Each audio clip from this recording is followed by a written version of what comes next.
వెచ్చని చెలిమిని పొందినది వెన్నెల కళగల నిండుమది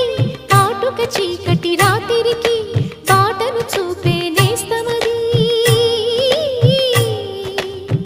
చేతికి ఆదని జాబిలిలా కాంతులు పంచే మణిదీపం కొమ్మల చాటున కోయిలలా కాలం నిలిపే అనురాగం అడగని వరములు కురిపించి అమృత వర్షిని అనిపించే అమూల్యమైన పెన్నిధి శుభోదయాల సన్నిధి మనస్సనేది అహో ఒక మనసుకు నేడే పుట్టిన రోజు అహో తన పల్లవి పాడే చల్లని రోజు